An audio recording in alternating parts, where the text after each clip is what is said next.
नमस्कार. जे आजचा हा व्हिडिओ बघत आहेत त्या सर्वांचं आपल्या चॅनलमध्ये मनापासून स्वागत आहे. मित्र हो, जीवनात आपल्या मेंदूला जो त्रास होतो तो त्रास सर्वात जास्त कठीण असतो. आपण जीवनात किती कष्ट केले तरी आपल्याला तो त्रास होत नाही, जो मानसिक त्रास आपल्याला कधी कधी जाणवत असतो. आणि त्याची कारणे देखील तशीच असतात.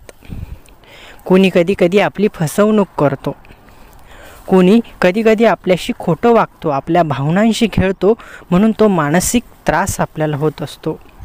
आणि जो त्रास ज्या लोकांना होतो त्या लोकांचं मन चांगलं असतं, कारण ज्याचं मन चांगलं आहे त्यालाच हा त्रास होतो.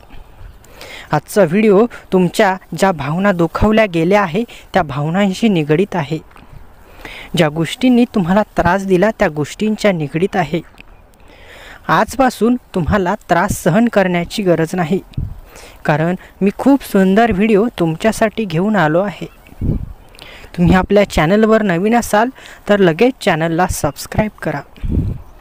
बाळांनो, जीवनात कधीकधी तुम्हाला ज्यांनी त्रास दिला पुन्हा पुन्हा त्यांच्या संपर्कात जावं लागतं, किंवा कधीकधी असाही दिवस येतो की आपल्याला जे नको आहे तेच करावं लागतं. परंतु लक्षात घ्या, परमेश्वराने एक नियोजन तुमच्यासाठी खास बनवलं आहे, ज्याचे तुम्हीही भागीदार आहात. तुम्हाला फक्त तुमचं कर्म करत राहायचं आहे. जे होईल ते सर्व तुमच्या चांगल्यासाठीच होईल. फक्त मन साफ ठेवायचं आहे. बाळांनो, कधीकधी आपण कोणाशी तरी असं वाईट वागलेलं असतो. कधीकधी आपल्याही हातातून चूक झालेली असते, म्हणून त्याची ही उलट शिक्षा आपल्याला मिळत असते. म्हणून लक्षात घ्या, यापुढे कधी तुम्ही कोणाचं मन दुखावू नका. जर तुम्हाला हा व्हिडिओ महत्त्वाचा वाटत असेल तरच हा व्हिडिओ शेवटपर्यंत बघा. ज्याच्यासाठी हा व्हिडिओ महत्त्वाचा नाही त्याला याची किंमत कळणार नाही.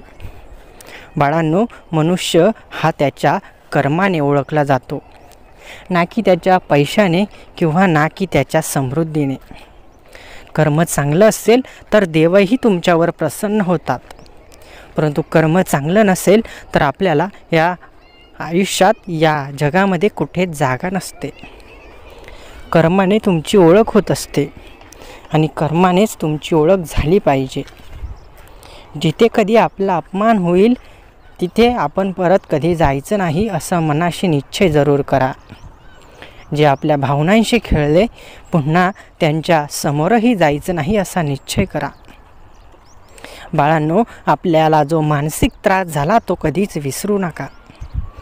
कधीकधी अशी वेळ येते की आपल्याला त्या व्यक्तीच्या दारात जावं लागतं. अशी वेळ का येते? कारण आपण स्वाभिमान जपत नाही, कारण आपण कधीच त्याच्याबद्दल खोल विचार करत नाही. तर बाळांनो, लक्षात घ्या, जे घडेल ते तुमच्या चांगल्यासाठीच घडेल. म्हणून सहजपणे सर्व काही विसरून जाऊ नका. जीवनाच्या वाटेवर खूप अडथळे येतील, परंतु जर परमेश्वराचा हात तुमच्या माथ्यावर असेल तर कुठलंच संकट तुम्हाला अडवू शकत नाही.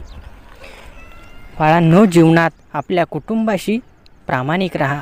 आपल्या जवळच्या लोकांशी प्रामाणिक राहा. तुम्हाला कुठल्या तिसऱ्या व्यक्तीच्या पाया पडण्याची गरज भासणार नाही.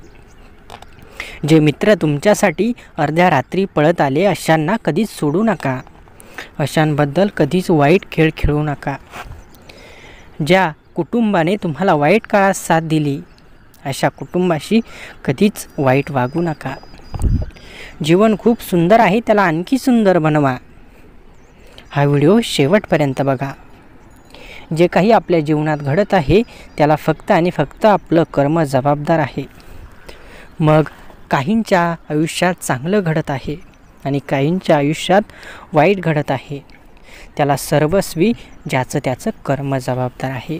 म्हणून कुठल्याही कारणाला परमेश्वराला जबाबदार धरू नका.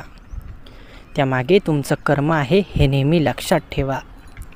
जर तुम्हाला वाटत असेल प्रत्येक गोष्ट चांगली घडावी तर त्याप्रमाणे वागायला शिका.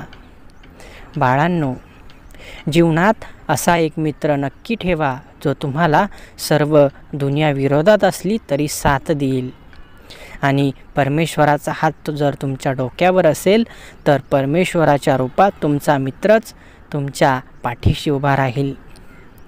घरातील आईवडिलांचा सन्मान करा. घरातील बायकोचा, मुलांचा, आपल्या नवऱ्याचा, प्रत्येकाचा आदर सन्मान ठेवा. जर आपणच आपल्या जवळच्या व्यक्तींना नावं ठेवली तर लोकही ठेवतात. म्हणून बाळांनो, हा सकारात्मक संदेश तुमचं मन सकारात्मक बनवणार आहे. म्हणून सर्व काही सकारात्मक होईल. आशा सोडू नका. जे घडलं ते घडलं.